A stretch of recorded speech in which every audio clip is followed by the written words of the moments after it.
LIC முதலீடு மற்றும் காப்பீடு தொடர்பான அனைத்து சந்தேகம் மற்றும் விவரங்களுக்கு 8973775326 எண்ணை அணுகவும். நம்முடைய வீட்டில் வருமானம் அதிகரிக்கிறதோ இல்லையோ அதற்கான செலவுகள் வரிசை கட்டி நின்று கொண்டு இருக்கும். இதில் எப்படி நாம் தங்கம் வாங்குவது? தங்க விலையோ நாளுக்கு நாள் அதிகரித்து கொண்டு தான் இருக்கிறது. இதையெல்லாம் பார்க்கும்போது நம்மால் தங்கம் வாங்கவே முடியாதோ என்ற ஏக்கம் சில பேருக்கு இருக்கலாம். ஆனால் இந்த எளிமையான பரிகாரத்தை செய்வதால் உங்கள் வீட்டில் தங்க நகை பெருகுவதோடு மட்டுமல்லாமல் செல்வ வளமும் அதிகரிக்கும். தங்க நகைகள் அதிகமாக சேர வேண்டுமென்றால் வருமானம் அதிகரிக்க வேண்டும். வருமானம் அதிகரிக்க வேண்டுமென்றால் அதற்குரிய முயற்சிகளை மேற்கொள்ள வேண்டும். அப்படி முயற்சிகளை மேற்கொண்டாலும் அந்த முயற்சியில் எந்தவித தடைகளும் இல்லாமல் வெற்றிகரமாக நடக்க வேண்டும். இந்த தடைகளை நீக்கி வெற்றியை தரக்கூடிய தெய்வமாகத்தான் விநாயகப் பெருமான் திகழ்கிறார். அதனால்தான் நாம் எளிமையான முறையில் விநாயகப் பெருமானை எப்படி வழிபாடு செய்வது என்பதை பற்றி தான் இந்த வீடியோவில் பார்க்க போகிறோம்.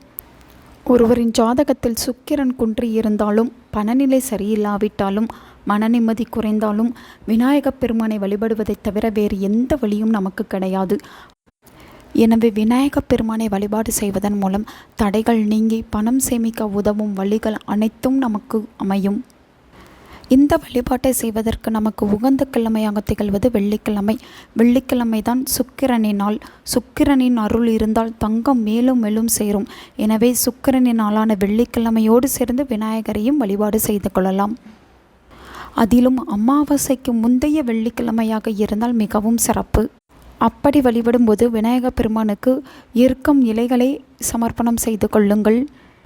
ஒரு தட்டில் வெல்லம், வாழைப்பழம், லட்டு, முடிந்தால் கொழுக்கட்டை ஆகியவற்றை நெய்வேத்தியமாக செய்து வைத்து வழிபட வேண்டும்.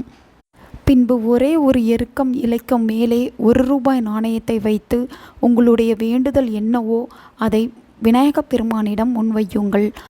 என்னுடைய வீட்டில் செல்வம் வளம் பெருக வேண்டும், தங்கம் மேலும் மேலும் சேர வேண்டும், எல்லோருடைய கண்ணும் எங்கள் மேல் பட்டிருந்தால் அதெல்லாம் தவிடுபொடியாக வேண்டும், தொட்ட காரியங்கள் அனைத்தும் துளங்க வேண்டும். இப்படி எல்லா வேண்டுதல்களையும் முன்வைத்து கற்பூர தீப தூப ஆராதனை காண்பித்து வழிபாட்டை நிறைவு செய்து கொள்ளுங்கள்.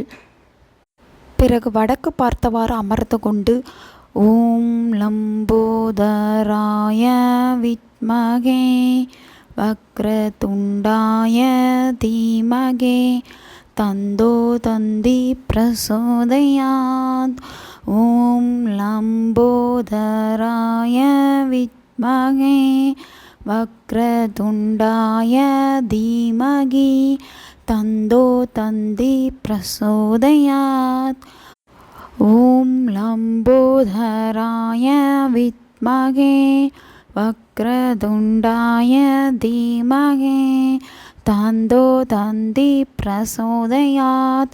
இந்த மந்திரத்தை 21 முறை உச்சரிக்க வேண்டும். இப்படி உச்சரிக்கும் பொழுது விநாயகப் பெருமானை மனதார நினைத்து கொண்டு உச்சரிக்க வேண்டும் என்பது குறிப்பிடத்தக்கது.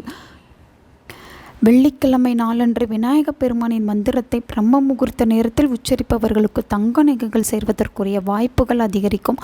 அதோடு மட்டுமல்லாமல் தங்க நகைகள் சேர்வதற்குரிய வருமானமும் அதிகரிக்கும். விநாயகப் பெருமானின் அருளை பரிபூரணமாக பெற ஓம் கம் கணபதியே நமக என்னும் மந்திரத்தை கமெண்ட் பாக்ஸில் பதிவிடுங்கள். நல்லதே நடக்கும். உங்கள் நண்பர்களுக்கும் உங்கள் உறவினர்களுக்கும் இந்த வீடியோவை ஷேர் பண்ணுங்க. அவங்களும் இதை பற்றி தெரிஞ்சுக்கிடட்டும். ஆன்மீகம் டிவி தமிழ் சேனலை சப்ஸ்கிரைப் பண்ணுங்க.